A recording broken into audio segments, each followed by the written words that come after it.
La Fondation Gianada à Martigny, donc dans le Valais, que probablement beaucoup d'entre vous connaissent et dont vous avez apprécié certainement les assez remarquables expositions, pour ne pas dire très remarquables expositions, la Fondation Gianada va décider de créer un pavillon consacré à Sam Safran.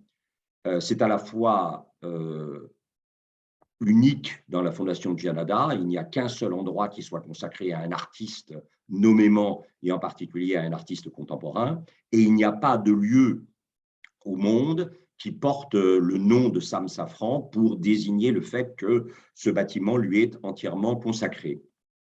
Alors, vous avez ici une photographie en 2005 qui n'est pas de Henri Cartier-Bresson, qui est de Martine Franck.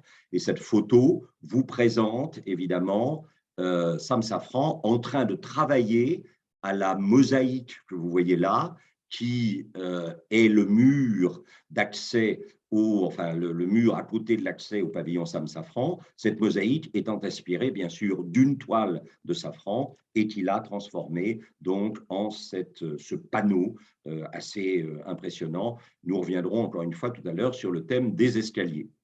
Alors, vous avez ici Sam Safran à gauche, Leonardo Gianada à droite.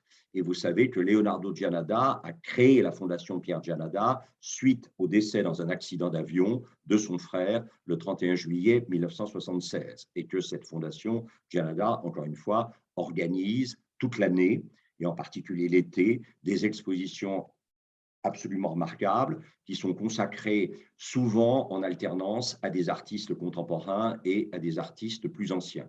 Et vous avez ici la couverture du catalogue du pavillon Safran qui raconte l'histoire de la création du pavillon et puis qui présente les œuvres de Safran qui sont la collection permanente d'une certaine façon du pavillon Safran, même si elle n'est pas toujours exposée dans sa totalité. Et vous avez à nouveau à l'arrière du bâtiment, vous le voyez, le catalogue vous présente l'arrière du bâtiment dont vous avez vu la façade tout à l'heure, et vous retrouvez bien sûr le thème de la végétation sur lequel nous reviendrons tout à l'heure. Alors, je pense que Sam Safran est quelqu'un qui a, peut-être à cause de l'enfance si problématique, l'isolement au milieu des perturbations terribles de l'occupation en France, où il a été accueilli dans des familles qui ont essayé de le cacher, de le protéger. L'amitié et la fidélité en amitié est quelque chose de très important pour lui. Et là, vous le voyez, il représente l'atelier, on va revenir sur ce thème de l'atelier là aussi tout à l'heure, l'atelier d'un sculpteur anglais contemporain qui s'appelle Raymond Mason, aujourd'hui décédé, il est mort en 2010, et qui est un sculpteur que Safran aime beaucoup, sculpteur assez étonnant, dont vous voyez ici une sculpture qui s'appelle Léal, qui avait été présentée à la Serpentine Gallery à Londres, avant d'être installée, voilà. Et ça date de 1969-71. C'est fait en résine époxy et en gouache acrylique. Il y a un tout petit côté effectivement caricatural, mais l'obsession de Mason, c'est de nous obliger à regarder, le contemporain, et à regarder une réalité, sinon caricaturale, au moins sans concession du contemporain, qui est fondamentale pour lui. Et puis, vous avez cette assez extraordinaire sculpture, là aussi dans la version de la Serpentine Gallery. Ça s'appelle Tragédie dans le Nord, hiver, pluie et larmes. Ça date de 1975-77. Il s'agit très probablement d'une représentation des réactions immédiates d'une population, d'une communauté minière à l'annonce d'une catastrophe, d'un coup de grisou ou quelque chose comme ça, et vous avez à nouveau ces visages assez, je ne dirais pas caricatural, mais en tout cas sur lequel Raymond Mason ne transige pas quant au côté marqué, au côté un peu douloureux, enfin assez nettement douloureux de tout ça. Et ces gens qui repartent en larmes après avoir appris peut-être ou devinant que l'être qui leur est cher ne remontera pas effectivement du puits après la catastrophe, je trouve ces choses enfin, je trouve ces sculptures, finalement, sous leur aspect un tout petit peu, je dirais, en lisière presque du grotesque, cependant très profondément émouvantes et nous obligeant, nous invitant à regarder des choses que peut-être nous n'aurions pas l'occasion nous ne pourrions pas ou nous ne voudrions pas regarder par ailleurs. Et alors, il mourra évidemment le 14 septembre 2019 à Malakoff, qui était la maison où il vivait. Et vous retrouvez ici ce thème du gisant dont nous avons parlé tout à l'heure, qui est un thème qui va l'accompagner toujours, dont je pense que d'une certaine façon, c'est une manière d'autoportrait, et une manière d'autoportrait liée ici évidemment à la nudité et liée à la vulnérabilité, à la fragilité et peut-être aussi à l'épuisement de vivre. Alors, mon vieil ami Pierre Stragiotti, avec qui nous discutions de l'exposition il y a quelques jours, me disait, il avait raison, qu'au fond, les trois thématiques essentielles de Sam Safran, c'est d'un côté le lieu de la création de l'image, l'atelier, de l'autre, pour des raisons qu'on va essayer de formuler avec autant d'humilité que possible, les escaliers, et puis une troisième thématique qui sera évidemment les feuillages, les plantes, la nature. Alors, vous avez ici la représentation d'un des ateliers de Sam Safran, plutôt un atelier de 1910, qui s'appelle son atelier de la rue du Champ de Mars. Et alors, ce qu'il y a de très frappant toujours, c'est ce côté encombrement. Hein, on va y revenir tout à l'heure, mais on a l'impression que c'est quelqu'un qui a besoin d'énormément de choses et d'énormément de choses entassées, empilées, ajoutées les unes aux autres, comme si finalement l'image faire image consistait à choisir, à laisser de côté dans un nombre assez étonnant de possibilités, laisser de côté ces possibilités et puis choisir et agencer à partir de choix finalement très restrictifs et très limités pour faire image. Après beaucoup d'années, j'ai compris que le papier était très important pour moi parce que c'est ce qui se rapproche le plus de la peau. C'est pour ça que j'ai voulu vous montrer ce dessin en entrant dans la catégorie des ateliers, parce que visiblement Safran est quelqu'un pour qui le contact entre le médium, ici le crayon ou le fusain, et le papier, le bruit peut-être à peine audible que fait ce contact et ce travail de la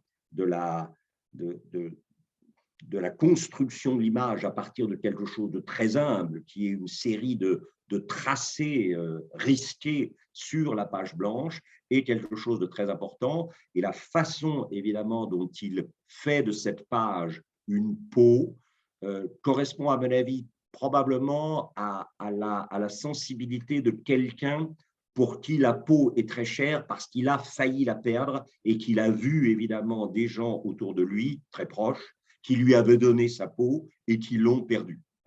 Le voilà dans son atelier en 1974 de la Selle Saint-Cloud. Et vous avez ici très probablement des représentations de l'atelier de la Selle Saint-Cloud. Et alors, vous voyez à nouveau cet encombrement un peu étonnant, en particulier au premier plan où vous avez sur la table une prolifération de pastels, dont on sait qu'il est effectivement, depuis la découverte, depuis le cadeau qu'on lui a fait de cette boîte de pastels en 1960, c'est vraiment quelque chose qui est pour lui très important. Mais en même temps, évidemment, on sent bien qu'il y a, encore une fois, regardez contre le mur à gauche, vous avez des toiles qui sont entassées les unes au-dessus des autres. Vous avez des éléments de tréteaux sur lesquels on peut déposer des tables. Et puis, dans le fond, un entassement. Et alors, il y a quelque chose sur lequel on va revenir, mais qui est important. C'est une sorte de… Alors, difficulté, je ne pense pas. Incapacité, certainement pas non plus. Mais un choix de ne pas se référer à la perspective traditionnelle, puisque vous voyez bien que à l'arrière du tableau, alors est-ce que le plafond est en oblique ou en biseau? En tout cas, vous avez pas mal de choses qui sont suspendues de manière un peu hasardeuse, cette espèce de cuvette ou de poêle du premier plan, la chaise qui semble suspendue à l'arrière, et puis ce plafond qui semble un peu courbé, plié d'une certaine manière, qui est quand même très, très étonnant. Le voilà au travail, et dans une deuxième version de cet atelier, dans lequel on semble voir le même lieu, mais d'un autre angle, on retrouve peut-être démultiplié encore plus cette fois-ci le thème de la prolifération, de l'entassement, du désordre, etc. Et puis, à nouveau, cette idée d'une perspective qui ne fonctionne pas bien, enfin, qui ne fonctionne pas bien au regard d'une norme perspectiviste qui est celle de la Renaissance italienne, c'est-à-dire évidemment la suggestion à partir d'un seul œil, d'un seul espace et d'un seul moment du temps, dans lequel les lignes sont parfaitement maîtrisées et suggèrent d'en avoir l'illusion d'un espace réel dans lequel on pourrait éventuellement, si on enjambait le cadre de l'image, on pourrait aller se promener dans l'image. Là, on pourrait aller se promener dans l'image avec difficulté à cause, évidemment, de l'entassement des objets, de l'encombrement des objets. Et puis, il y aurait la difficulté peut-être à habiter un lieu dont les lignes, au moins dans la partie supérieure de l'image, semblent étrangement inhabituelles, déstabilisantes pour l'œil. J'ai besoin du chaos. Mon atelier est un chaos entre les strates de livres, les pastels qui traînent, l'empilement de choses et d'autres. J'ai besoin, pour sortir quelque chose, de partir du chaos. Alors ça, je crois que c'est très important, c'est pour ça que je voulais vous montrer ces images, c'est-à-dire cette idée que l'image s'offre comme une remise en ordre du monde. Même si cette remise en ordre part d'un constat de chaos, est-ce que ce chaos du lieu de vie et du lieu de travail est une sorte de métaphore du chaos du monde dans lequel il est né et dans lequel il a dû, d'une certaine manière, conquérir la possibilité d'exister en se faufilant à l'intérieur du chaos pour échapper à ses forces les plus négatives et les plus destructrices? Je ne sais pas, mais on sent bien que le chaos est un donné absolument essentiel pour lui et que c'est ce chaos qui l'interroge sur sa capacité à lui de, à partir du chaos, de créer, sinon un ordre parfait, au moins de procéder à une tentative de mise en ordre de ce chaos. Et quand on revoit les deux tableaux, on est quand même assez étonné par ce travail qui à la fois révèle une capacité à produire images assez remarquable, une maîtrise en particulier de la profondeur qui est assez saisissante, et puis aussi quand même cette idée que d'une certaine façon, ce plafond non plat, peut-être d'ailleurs un plafond de verre, ce qui ne serait pas étonnant pour un atelier de peintre, puisque la lumière naturelle pourrait entrer de l'extérieur. Est-ce que ce plafond, il ne veut pas le représenter de manière plate, avec une orthogonalité entre le mur du fond de l'atelier et le plafond, très difficile. Et regardez bien ce qu'il dit. J'ai une perspective qui se rapproche plus de la perspective arabe, basée sur l'ovale de l'œil, que sur la perspective géométrique traditionnelle, qui se caractérise par une ligne d'horizon et des points de fuite. Et donc, pour moi, je tenais absolument à inclure cette citation, parce que ça montre bien que ceci n'est pas la trace d'une absence de maîtrise, ceci est la trace d'un choix esthétique, clairement. Voilà. Et encore une fois, lui au travail sur, on va en reparler tout à l'heure, des feuillages.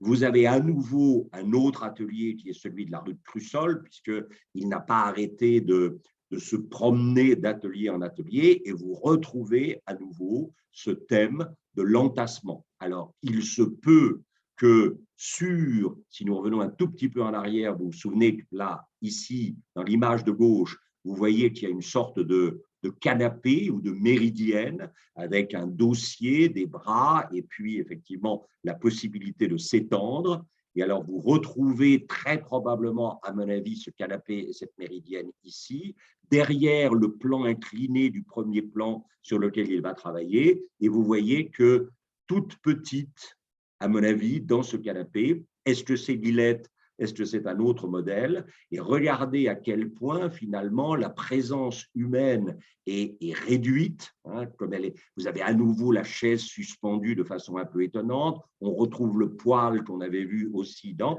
Et puis, une présence humaine qui semble extraordinairement fragile et n'être vraiment pas la mesure de toute chose. Hein. Si on repense à l'homme vitruvien de Léonard qui nous dit que l'homme, ou la présence humaine en tout cas, est la mesure de toute chose, ici la présence humaine est littéralement, à mon avis, menacée d'étouffement, de disparition, de dévoration par la prolifération des objets en piles, en couches, etc. Alors, il faut savoir que pour la reproduction de ces gravures, voilà, il avait recours au service d'une imprimerie qui s'appelait l'imprimerie Bellini. Et entre 1972 et 1975, il s'est beaucoup intéressé, là aussi, au décor de l'imprimerie Bellini, qui avait là aussi, évidemment, une verrière. Hein, et vous voyez qu'on retrouve à nouveau ces questions d'instabilité des lignes, ou en tout cas de non-conformité des lignes, au travail traditionnel de la perspective et des points de fuite.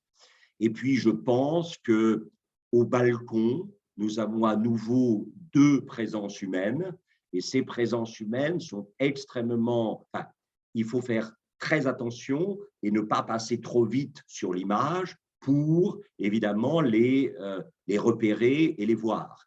Et vous voyez qu'au premier plan, vous avez très probablement des dossiers à l'intérieur desquels sont glissés peut-être des dessins, des premières épreuves de gravure qu'il va falloir ensuite tirer à 50 exemplaires, etc. Et vous voyez que cet élément de dossier qui normalement est porté à la main prend une importance énorme par rapport aux présences humaines qui sont à l'étage. Hein. Là aussi, vous sentez que dans ces décors, hein, et là, on a l'impression quand même que la perspective est volontaire. Alors, je ne dis pas encore une fois que Safran ne maîtrise pas la perspective, mais là, par rapport à cette perspective arabe dont on nous a parlé et qui est marquée par la courbure finalement de l'œil, vous avez évidemment ici quelque chose qui est beaucoup plus linéaire et rigoureux. Et regardez la façon dont, encore une fois, au milieu des machines et au milieu de la représentation sur la gauche, peut-être des épreuves, peut-être les présences humaines sont extraordinairement fragiles, me semble-t-il. Le voilà, encore une fois, au travail, avec, c'est pour ça que j'ai choisi cette photographie, parce qu'à l'arrière, vous avez probablement le début d'un travail sur l'imprimerie Bellini, que vous retrouvez ici, hein, toujours avec, regardez, que ça soit l'escalier, que ça soit la verrière, vous avez une sorte, j'allais dire, oui, ben disons-le, une sorte de déhanchement un peu étonnant, hein, face à cette… comme si finalement la tentative de donner l'illusion parfaite de l'espace par la maîtrise absolue de la perspective renaissante traditionnelle était quelque chose qui ne l'intéressait plus. Et si au contraire, lui, son but, c'était de montrer un monde un peu de guingois, un monde qui n'arrive pas véritablement à trouver sa stabilité et qui n'arrive pas à correspondre à des règles d'esthétique stable, rigoureuse, linéaire. À nouveau, des présences humaines qu'il faut bien dire, vous devez être extrêmement vigilant et vous devez regarder l'image de façon extrêmement précise pour que ces figures humaines, véritablement, vous apparaissent. Hein, voilà. Et ça, il y a quelque chose là qui est de l'ordre d'une fragilité de la présence dont j'ai du mal à penser qu'elle ne vienne pas de très profondément dans cette enfance et cette jeunesse où cette présence fragile doit constamment ruser avec la menace de la destruction pour pouvoir continuer à exister. Et puis, vous le voyez ici, il y a une sorte de fascination de la machine, puisqu'on est en train de préparer évidemment l'impression de probablement gravure. Et vous voyez, bon, la machine semble présenter une forme de stabilité que tout la partie supérieure de l'étage et de la verrière qui couvre l'étage, cette inclinaison assez étonnante, il faut bien le dire, tout ça traduit une sorte de fragilité, de quelque chose qui a du mal finalement à tenir debout. Au fond, le monde de Safran tient debout, mais ça n'est jamais sans mal et sans concession faite au risque du déséquilibre. Voilà. Avec, encore une fois, une esthétique. Alors, c'est difficile de dire une esthétique du vide, mais c'est quand même une esthétique de la prolifération des objets au détriment de la présence humaine. On a l'impression que les objets, les choses, sont sans cesse en train de gagner du terrain et d'occuper de plus en plus d'espace et de conduire finalement. Et là, vous voyez à nouveau, on a une maîtrise perspectiviste qui est beaucoup plus volontairement beaucoup plus rigoureuse et inspirée de celle de la Renaissance. Et puis, encore une fois, ces objets dont la présence mine finalement la possibilité de la présence humaine. Avec, on va regarder, ça c'est assez extraordinaire, hein, puisque vous avez un cadrage qui est un cadrage complètement étonnant, hein, puisque on vous cadre sur un escalier à droite qui semble s'enfoncer dans la nuit, le néant, le vide, hein, et regardez la façon dont la présence humaine, hein, qui est là, bien sûr, apparaît sur la gauche, évidemment, sorte d'esthétique de l'estampe japonaise, la présence humaine est coupée, elle n'est même pas représentée dans sa totalité. La table sur laquelle elle semble s'appuyer, là aussi, disparaît. Il y a probablement un tableau retourné derrière elle et elle est complètement minimale dans l'espace de Safran. Et ça, c'est quand même évidemment une des toiles les plus étonnantes sur l'imprimerie Bellini, ou pardon, des pastels, puisque en fait ce sont les pastels, des pastels les plus étonnants sur l'imprimerie Bellini, puisque vous avez cet escalier qui s'en va vers cette zone de couleur où nous, maintenant, nous savons reconnaître les pastels puisque nous avons déjà trouvé ces tables encombrées, effectivement, de pastels dans des toiles précédentes.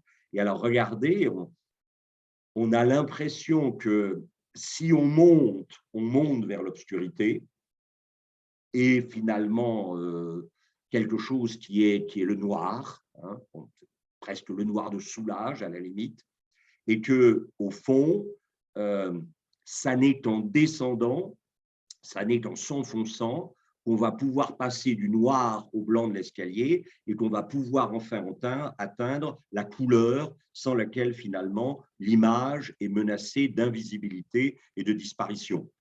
Cette idée que ce qui va nous permettre de faire image et de faire sens n'est pas le résultat d'une ascension et d'une montée vers quelque chose, mais qu'elle est le résultat, au contraire, d'une descente et d'un enfoncement dans.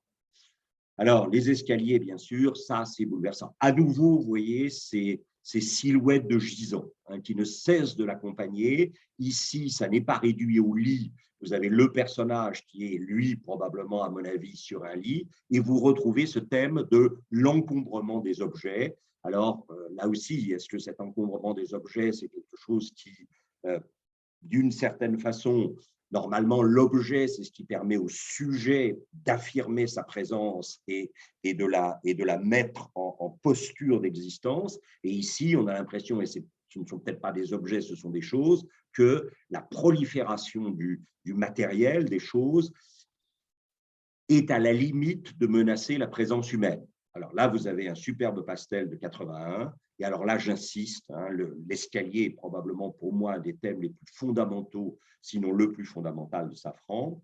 Vous aurez remarqué qu'il y a un personnage qu'on aperçoit à peine, en bleu, là, entre évidemment la descente ou la montée centrale et puis la descente ou la montée de gauche, on le devine et regardez. Et alors évidemment, vous sentez bien que le thème de l'escalier est important parce que l'escalier ne vient de nulle part et ne mène nulle part.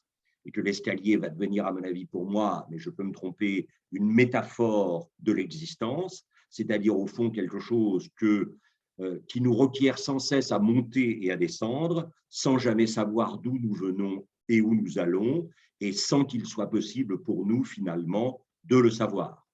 Et alors, regardez, vous avez à nouveau un tout petit personnage ici. Là, Safran est quelqu'un qui vous dit bien, attention, vous ne verrez que si vous regardez avec une extrême attention. Si vous passez trop vite sur l'image, l'image se dérobera et elle vous échappera. Et donc, vous avez ce personnage qui est complètement écrasé. Le précédent ne l'était pas moins, mais quand même, il survivait un peu plus. Là, on sent que le personnage a de plus en plus de tendance à disparaître, et vous retrouvez à nouveau ce labyrinthe d'escaliers dont on ne sait pas d'où ils partent et dont on ne sait pas sur quoi ils débouchent, dont on ne sait même plus s'ils montent ou s'ils descendent, et dont je pense, alors c'est peut-être un peu simpliste et un peu stupide de ma part, mais qu'il y a une métaphore de la vie, là, qui est, pour Safran, la vie est un escalier qu'on monte et qu'on descend sans jamais partir de nulle part, ou sans jamais savoir d'où l'on part et sans jamais savoir où l'on arrive. Alors évidemment, la comparaison s'impose, avec quelqu'un qui s'appelle Piranèse, bien sûr. Vous savez, Marguerite Yourcenar a écrit un texte magnifique qui s'appelle « Le cerveau noir de Piranèse », auquel je fais souvent allusion. Et vous avez ici, à nouveau, cette idée d'escalier dans lequel les présences humaines sont à peine perceptibles, avec des escaliers dont on a de la peine toujours à voir d'où ils partent et où ils vont, et qui semblent à certains moments s'arrêter, comme si le personnage ne pouvait pas utiliser l'escalier pour aller plus loin ou pour atteindre un but. Et alors, regardez, c'est quand même ces distorsions absolument vertigineuses qui, je pense, correspondent évidemment. C'est un peu stupide, mais là aussi, évidemment, vous êtes allé ou vous avez vu ou vous vous préparez à aller à l'exposition Munch et vous sentez bien que la distorsion des lignes chez Munch, qui correspond à la peur, à l'horreur, pardon, il y a quelque chose ici chez Safran qui correspond tout à fait à ça. C'est un univers dont la mobilité devient une menace essentielle sur notre existence. Est-ce que la trace de bleu qu'on voit sur la gauche, c'est un personnage dont on ne voit plus qu'un indice? Je ne sais pas. Il y a toujours une sensation de déséquilibre dans ce que je fais, vous dit Safran. Et regardez, alors là, évidemment, on atteint un moment très important dans la carrière de Safran. C'est le moment où non seulement il va faire du pastel, mais il va découvrir le support qui va devenir obsessionnel chez lui et qui est la soie. Il va utiliser la soie pour y mettre ses pastels. Et vous voyez que ce thème de l'escalier inévitable et central, mais en même temps ne menant à rien et ne partant de nulle part, est complètement essentiel. Et alors, à partir de 90, il va insister sur cette idée d'une sorte de fragmentation. Jusque-là, au moins, l'image était lisible et tenait à peu près comme une évocation perturbante du réel, mais quand même une évocation du réel. Ici, on a l'impression que l'image éclate en fragments autonomes et que cette autonomie des fragments renvoie à une autonomie de l'image par rapport au réel. L'image ne prend plus en charge le réel, peut-être parce que effectivement le réel échappe complètement.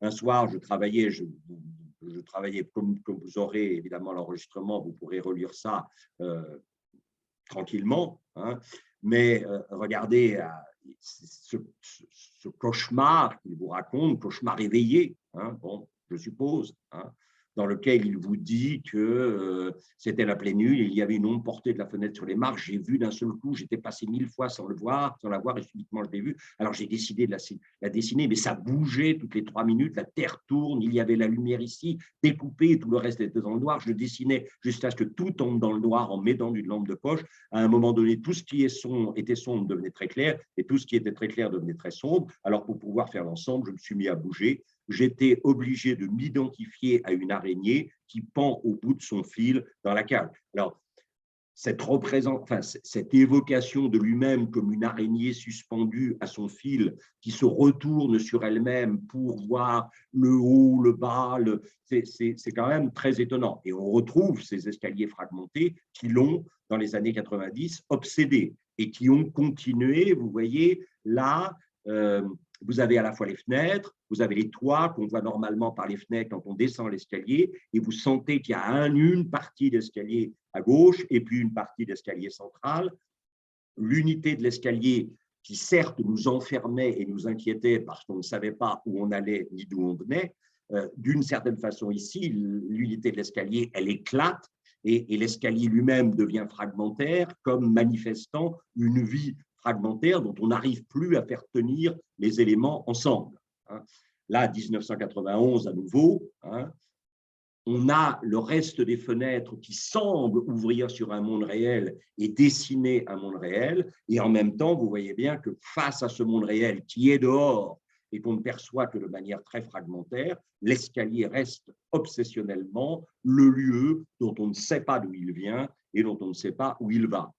Là, alors c'est une histoire qui va se passer effectivement dans les années 1990. Il rencontre un jeune peintre chinois qu'il ne nommera jamais à Paris. Ce jeune peintre chinois, effectivement, fait de la peinture occidentale et Sam Safran lui dit « Mais tu es fou, quand on a la tradition picturale qui est celle de la peinture chinoise, comment peux-tu te laisser aller à faire de la peinture occidentale alors que tu devrais rester fidèle à la tradition dans laquelle tu as été formé ?» Le jeune peintre chinois, à ce moment-là, lui remet un morceau de soie sur lequel il essayait de peindre. Safran rapporte le morceau de soie chez lui, le laisse pendant longtemps sans s'en préoccuper. Et puis un jour, il a l'idée d'utiliser ce support de soie pour en faire le support de pastel. Et il vous dit à ce moment-là, je tenais là le support, la soie, que je cherchais vainement depuis 40 ans. Et ce que vous voyez là, évidemment, ce sont des pastels sur soie, avec le tout petit personnage, et on retombe, qu'on le veuille ou non, sur Piranèse, puisque ici, là aussi, vous sentez qu'il y a bien sûr un dehors, mais à l'intérieur, il semblerait qu'il n'y ait aucune porte d'accès à ce dehors, et que ce dehors, vous ne le perceviez qu'à travers une fenêtre qui à la fois le rend visible et en même temps vous montre son inaccessibilité puisque vous êtes à l'intérieur, vous ne pouvez pas sortir de cet intérieur par l'escalier. À nouveau un escalier aquarelle sur soie de 1992 et vous voyez que progressivement, évidemment, l'escalier se dépouille, il se réduit à des lignes indicatrices de mouvement, mais dont on ne voit plus effectivement la réalité du mouvement, sauf qu'il y revient à certains moments. Et là, vous avez quand même quelque chose d'absolument, pour moi, assez vertigineux et que je crois personnellement assez tragique, et qui est cette idée finalement d'une vie qui ne serait passée qu'à se livrer à cette tâche à la fois dont il n'y en a pas d'autre, mais qui consiste à monter, à descendre, sans jamais savoir d'où l'on vient et sans jamais, effectivement, être capable d'appréhender où l'on va. Encore une fois, Piranèse, bien sûr. Et je pense que ce sont des visions. Alors, Il va faire quelques paysages à la manière de Koussaï, hein, et là, vous le sentez, on est enfin sorti dehors, mais en même temps, c'est un réel qu'il est très difficile d'appréhender et dans lequel il est quasiment impossible de se situer. Vous avez ici à nouveau des escaliers et puis un dehors qui représente Paris. Et on se demande évidemment si ce qu'il est en train de montrer ici, c'est une sorte de schizophrénie, c'est-à-dire d'un côté un escalier qui enferme, de l'autre un dehors désirable, mais ils sont juxtaposés et on a l'impression que l'escalier constate le dehors sans pouvoir y mener, sans pouvoir y conduire. Et il revient sans arrêt sur ce thème du lieu labyrinthique que représente l'escalier et, encore une fois, auquel il est impossible d'échapper.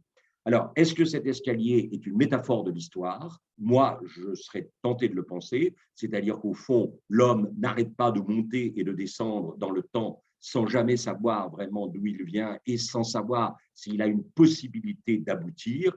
J'ai pensé là à cette citation de Joyce qu'il attribue à son personnage Stephen Dedalus dans le Ulysse qui a été publié en 1922, c'est-à-dire il y a 100 ans. L'histoire, dit Stephen, est un cauchemar dont j'essaie de me réveiller. Et c'est vrai que d'une certaine façon, quand vous avez vécu ce que Safran a vécu dans son enfance, et quand vous avez après vécu une sorte de relative misère, une difficulté à trouver un sens à votre activité, à votre présence dans le monde, l'histoire, c'est peut-être ce dont l'escalier est la métaphore, quelque chose qui tantôt vous donne l'impression de monter, tantôt vous donne l'impression de descendre, mais en fait ne vous conduit nulle part. Ça débouchera en 2012-2013 sur cet escalier vide, tornade. Vous sentez qu'on est pris dans une espèce de mouvement d'emballement. Alors, on voit bien dans la partie supérieure de l'image, on voit une sorte de représentation perspectiviste du réel qui semble coincé dans un bateau avec une sorte de pression sur l'espace à la proue et à la poupe, si tant est que ce soit ça. Et puis, en bas, vous avez un éclatement complet de la mise en image du réel qui traduit une difficulté d'évidence à se situer là. Alors, dans 2009, il vous fait cette vision de Malakoff où il résidait et où il avait son atelier. Et vous sentez là aussi qu'il y a une difficulté à articuler les plans de manière mimétique, c'est-à-dire que certes, ça évoque Malakoff, mais en même temps, sous un regard habitué à la perspective renaissante, ça ne peut pas être comme ça qu'on peut représenter Malakoff. Vous avez regardé cette combinaison de l'escalier et de la ville qu'il a commencé en 2012 et qu'il a, semble-t-il, achevé pas très loin de sa mort en 2019. Et là, vous n'avez plus simplement un escalier, mais vous avez une sorte de prolifération des escaliers qui à la fois semble indiquer la ville et en même temps la menacer dans son existence. Et on retombe sur ce thème, effectivement, une fois de plus, du gisant. Et puis le dernier élément, bien sûr, central dans l'œuvre de Safran, c'est la végétation. Alors, vous avez ici quelque chose qui, pour moi, est très important, qui date de 69, et qui est le lieu du travail qui est envahi par le feuillage. Je crois qu'il y a une tension dans l'œuvre de Safran entre l'escalier, qui, d'une certaine manière, est une abstraction géométrique, et qui est peut-être effectivement la manifestation de l'histoire et du drame de la temporalité. Et puis, au contraire, vous avez les feuillages, la végétation, qui est une nature liée à l'espace, mais en même temps un espace qui envahit et qui écrase. Donc, d'un côté, vous êtes confronté à un escalier que vous êtes obligé constamment de monter et de descendre, ce que jamais vous sachiez d'où vous venez ni où vous allez. Et puis, quand vous essayez de mettre ça en image, la question de la nature qui, d'une certaine manière, déborde totalement l'image. Et il y a là une humilité de la part de Safran qui est que finalement, l'image ne parviendra jamais à rendre compte exactement de la puissance vitale du réel. Dans l'image, quelque chose du réel meurt toujours. hein. Et là, vous avez cet atelier au feuillage que je trouve étonnant, le voilà. Alors, il y a une volonté, évidemment, de regarder l'image de manière extrêmement précise. Et dans ce regard extrêmement précis qu'il va poursuivre à partir d'un dessin totalement minutieux, il y a la volonté à la fois d'honorer l'altérité de la plante, de la végétation, et en même temps l'idée que je suis capable de représenter cette plante. Et donc, si je suis capable de la représenter, d'une certaine manière, j'arrive à la maîtriser. Et mon dessin, et c'est pour ça que le dessin est très important, hein. Vous vous souvenez que dans l'opposition entre le dessin et la couleur, le dessin est quelque chose d'intellectuel et d'abstrait, la couleur est quelque chose qui est lié effectivement à l'émotion et au sens, hein. Et là, vous avez par le dessin et une couleur qui est la couleur verte monochrome, qui est une couleur froide et de la distance, vous avez l'idée qu'il arrive par le dessin à, d'une certaine façon, maîtriser la nature, à en donner image, encore une fois par le dessin, que vous voyez, est repris ici avec la couleur. Alors, Gérard Régnier, plus connu, enfin ancien directeur adjoint du Centre Pompidou, ancien brillant directeur du musée Picasso, plus connu dans son travail d'écriture critique sous son pseudonyme de Jean Clair. Vous avez ici une citation de Jean Clair que je trouve très importante. Jean Clair est quelqu'un qui est, enfin, j'allais dire bêtement, obsédé par Safran, pour qui Safran est très important. Vous le savez, Jean Clair est quelqu'un qui est très méfiant à l'égard de certaines formes d'art contemporain qui lui paraissent révéler plutôt une absence de travail et de métier que quoi que ce soit. Mais Safran, pour lui, c'est quelqu'un qui travaille, c'est quelqu'un qui a un savoir-faire pictural étonnant. Ainsi, chez Safran, la profusion du végétal vient-elle à chaque moment corriger l'illusion d'un essor et la promesse d'une perfection que ces schémas d'escalier pourraient lui souffler. Alors, la maîtrise du dessin de l'escalier est peut-être une maîtrise finalement vaine parce qu'elle ne rend pas compte de la prolifération de la nature et que cette prolifération de la vie, ce fait que la vie s'étend et n'arrête pas d'envahir, de recouvrir, de faire disparaître, voilà, ça va être une obsession pour lui. Et vous voyez, vous avez ici Lillette, hein. On est encore dans un rapport où il y a, sinon un équilibre, au moins Lillette est très nettement visible par rapport à la nature au milieu de laquelle elle est. Vous sentez que vous avez ici un dessin, hein, où Lillette est sur le fameux, à mon avis, la fameuse canapé méridienne dont on avait parlé tout à l'heure dans l'atelier, et vous voyez qu'elle est entourée, sur la gauche et sur la droite, de présence de plantes qui… alors, évidemment, l'idée, ce n'est pas de parler de menaces, mais disons qu'il y a une vitalité des plantes qui met peut-être en cause la vitalité humaine. Et vous la retrouvez ici à nouveau en 2005, sur un banc dessiné par Gaudi, où elle est présente, hein, mais vous sentez évidemment la puissance de la nature derrière elle. Et là, alors, sur le même banc de Gaudi, pratiquement la même année, vous sentez que la puissance de la végétation et de la nature est telle qu'elle est en train d'enfermer, de menacer finalement d'absorption et de disparition la présence humaine. Alors, toujours ce dessin avec l'apparition progressive d'une couleur qui est le bleu.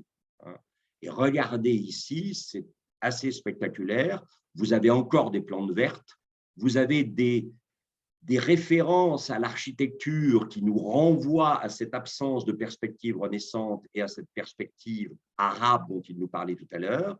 Et si vous regardez à droite, vous sentez bien que la présence humaine, Lillette, est en passe d'être absorbée et de disparaître. C'est stupide de parler de plantes carnivores, hein, mais il y a presque ça. C'est-à-dire que la présence de la nature est telle qu'elle entraîne la disparition de la présence humaine. Et vous retombez sur le même monde ici, sauf que l'architecture qui était encore relativement présente et qui contenait à l'intérieur la plante, au risque d'écraser la présence humaine, l'architecture peu à peu semble bouffée par la nature et la présence par la végétation et la présence humaine également. Et alors, il va y avoir un moment absolument étonnant où, évidemment, on va passer au bleu, hein, qui était la couleur de la mort chez les Grecs, avec cette idée que cette végétation verte devient une autre végétation qui est la végétation bleue, avec à nouveau l'idée d'une couleur froide, hein, en dépit évidemment de la puissance vitale de la végétation qui n'arrête pas de proliférer, de croître, et qui, dans un premier temps, pouvait nous séduire par cette prolifération, par cette croissance de la vie, et qui maintenant commence à nous inquiéter à cause de cela même. Regardez cette utilisation du bleu étonnante avec, vous l'aviez vu ici, un petit personnage en bas à droite qui doit être Lilith, et maintenant dans une autre variation sur ce thème, parce que euh, Safran travaille, je dirais, de manière musicale par des variations sur un thème. Ici, c'est le thème de comment la séduction extraordinaire de la végétation va quelque part à un moment se renverser en menace pour la présence humaine. Hein. Et alors que, si vous voulez, l'escalier, nous sommes consolés de l'horreur de l'escalier par finalement la puissance vitale de la végétation, jusqu'au moment où cette puissance vitale de la végétation devient finalement une menace pour notre présence. Regardez évidemment le personnage ici qui apparaît à peine dans.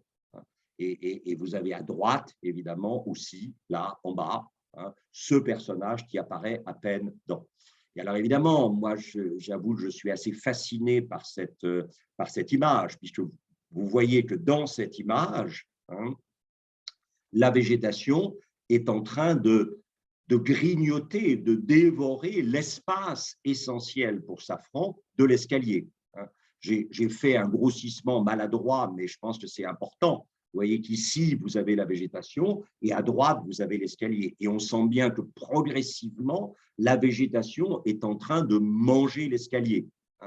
Et donc, l'escalier, avec évidemment les boîtes de pastel en bas sur la droite, etc., l'escalier qui était pour nous une figure de l'horreur, puisque nous étions obligés de le monter et de le descendre à longueur de temps sans jamais savoir d'où nous venions et où nous allions, cette figure de l'horreur, par rapport à laquelle la végétation, la nature semblait apparaître comme une sorte de solution, d'échappatoire, de possibilité de refuge, de lieu où retrouver le sens de. Hein, pensez à la phrase de Lamartine, mais la nature est là qui t'invite et qui t'aime. Et d'un seul coup, cette nature, dans sa puissance, dans sa prolifération organique, et non géométrique comme l'escalier, dans sa prolifération organique, elle devient tout aussi menaçante de la présence humaine que, tout à l'heure, la géométrie, bien sûr, et la rationalité de l'escalier. Regardez cet autoportrait de 1959, qui n'est pas un autoportrait très gai, c'est le moins qu'on puisse dire. Regardez cet extraordinaire. Et alors, c'est étonnant parce que vous avez d'une certaine façon le tronc de l'arbre, vous avez le pot d'où la plante est partie, et vous avez ces plantes qui deviennent de plus en plus une sorte de jungle familière, de jungle immédiate, dans lequel la présence humaine disparaît quasiment. Et voilà, on s'arrêtera là pour aujourd'hui. Et je ne saurais trop vous conseiller d'aller voir cette exposition donc Sam Safran qui est à l'Orangerie. Merci de votre présence, de votre attention et désolé du petit problème technique que je suis sûr Catherine corrigera avant de vous envoyer l'enregistrement de ce regard sur Sam Safran.